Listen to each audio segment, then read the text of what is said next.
Let's get some messages from the Faerie Oracle. Hello, fairies.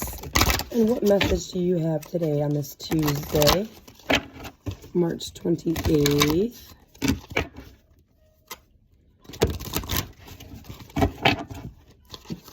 What is our fairy message? Come on, spit one at me. Ha ha ha ha. Yeah, yeah. The Dark Lady. Remember, these are all new to me, so I don't know what any of them means. We're going to find out together about the Dark Lady. Is there a number on this that makes it easy? Yes, 20. Number 20. It should be like... Yeah. Hey, I turned right to it. Amazing. Unconscious power and wisdom, rituals, mysteries, and secrets. The Dark Lady is the high priestess of the mysteries. She understands how to surrender to divine power, to unity, card number 1. She has the profound intuitive knowledge that is only to be found by looking deeply into our own beings and natures. We find her through meditation and sleep and within inner peace, ecstasy, and total despair. I am writing this at the time of the dark moon, which is her time.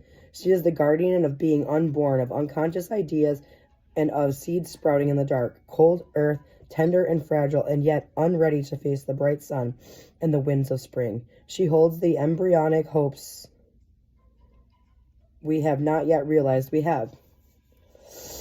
The Dark Lady is the mistress of spiritual ritual. The purpose of a ritual is not the power it allegedly has over gods or spirits or fairies, but the real power it may have over us, putting us into a state of consciousness where we may better connect to our own magic and the other world beings. The Dark Lady understands that ritual is something we surrender to and we allow to enfold us, rather than something we do or control.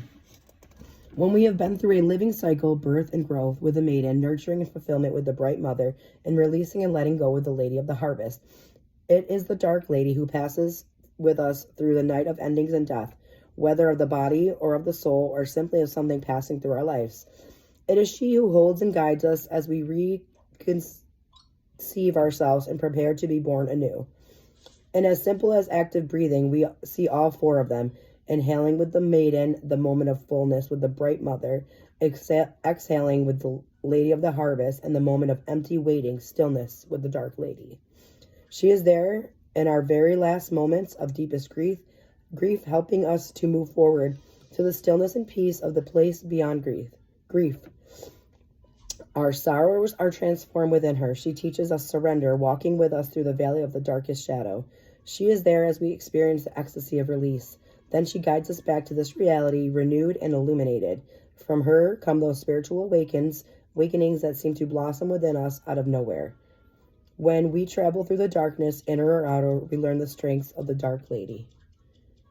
Starter reading. We may reach the realm of the Dark Lady through grief, through deep surrender, through ecstasy, or through profound ritual. This card in the reading suggests that it's time to withdraw from the ordinary world and revitalize ourselves through retreat and surrender to the source, unity, and the song of ecstasis. I don't know what that is.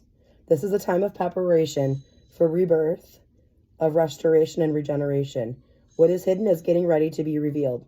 Celebrate the passage to the unknown, rich, fertile, hidden realms of the Dark Lady. This is the time in the natural cycle of life when we open ourselves to and receive the inflowing energies of Himself, card 17, when we become powerful, overflowing with the life force. It may also be a time of prophecy, magic, and foretelling of the potential of the future. A time of self-awareness, self-knowledge, and encounters with the hidden worlds. Meditate, retreat, seek serenity, and inner peace. Reversed. When we block the Dark Lady, we will be frenetically active, occupying ourselves with the outer world and ignoring the call of the world within. We may be resisting profound change and renewal in order to keep our feelings repressed and hidden from ourselves. We may become aloof, cold, and inaccessible, holding back from others as a way of holding back from ourselves.